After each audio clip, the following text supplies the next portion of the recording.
Yeah,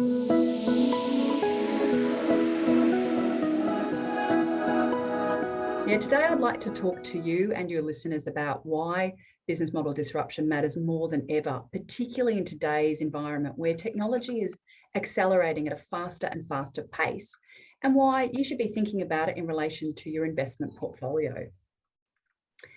The first thing I'd like to do is take you through different types of technology. So you'll see on the screen here, we've got a slide that shows the amount of time that it's taken for different types of technology to reach over 50 million users. And you can see at the bottom, you've got electricity, took 46 years. The humble telephone took 35. But if you go to the very top, you'll see that modern technology like the smartphone and the internet took only a mere 4 to 7 years. Facebook took 2 years. And if any of your listeners are fans of the game Angry Birds, that only took 35 days. And so what's happening is technology is accelerating at an exponential rate. And this is around us all the time, and you need to be aware of it, particularly from an investment point of view. So Lelda, I think that we all know intrinsically that things are changing. And all you've got to do is think back over the last decade. I mean, look at the way that we used to take photos. We now take them on our smartphones. Even the way that we connect with our loved ones, the ability to be able to do a video conference and a video call with people is now easier than ever. Think about the way that you don't go and line up in a taxi rank anymore, do you? You kind of push a button and order an Uber and it turns up. And then you've got the things like the way that we listen to music, the way that we watch videos. I mean, who did not binge watch last year at home? Lots and lots of series. My friends and I used to hand around boxes of DVDs to each other. We don't do that anymore. And we also found that we can now learn anything we want online at the click of a button. So these things have been happening for a little while, but they've been accelerating. So there are some parts of our lives that will never be disrupted by technology. And these are the things that make us innately human. It doesn't matter what happens with technology, we're still going to need our connection with other humans. We're still going to have a love of experiences and going out and exploring the world. We're also going to have a continuing need for healthcare. That doesn't go away, particularly as we age. Our need for self-care, I think we can all attest to doing some good self-care last year. And things like water, gas, and electricity. We still need those things in our lives. And ultimately, we still need a certain level of face-to-face learning.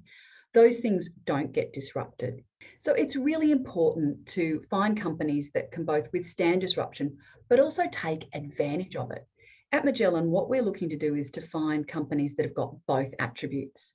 What you'll see here on the screen is companies grouped looking at whether they have got a high level of disruption, and then also looking at the level of their moat.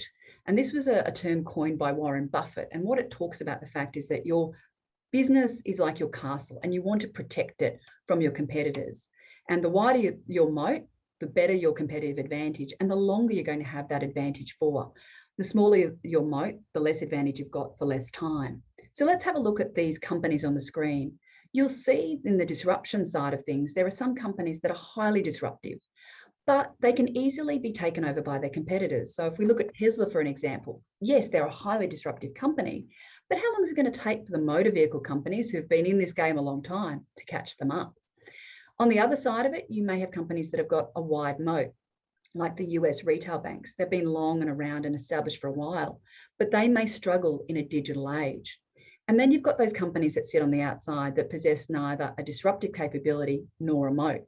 Let's just look at Macy's and CBS as an example. The US strip mall is dying. Not many people are going shopping anymore because they can have that experience online and have it delivered by Amazon in a couple of hours. CBS, which is an old world media company, they're being taken over by the likes of Netflix, where we are passionate about getting our videos on demand. And so we don't need to watch television anymore. What we're looking for at Magellan is that sweet spot in the middle, those companies that possess both disruptive capabilities and also a wide moat. Just think about some companies that you use all the time. So Microsoft has 70% market share with its operating system, Windows. We do over 5.4 billion searches on Google every single day. L'Oreal has got 60% market share with its 5 top brands, which include L'Oreal, Garnier, Maybelline, and Lancome. And then also just think about McDonald's. We all like a little cheeky burger, but McDonald's, they've got 36,000 stores across 119 countries. These companies are highly advantaged. They have both wide moats and the ability to disrupt. So people can invest in our funds either on exchange or off exchange. We have unlisted funds and also active ETFs across global equities, from our high conviction fund, the Magellan Global Fund, and our new low cost ETFs, the MFG Core Series, which gives you access to both international, ESG and infrastructure stocks. To find out more, please visit our website, which is magellangroup.com.au, or you're welcome to ring me and have a chat on 1800 Magellan. Thanks so much.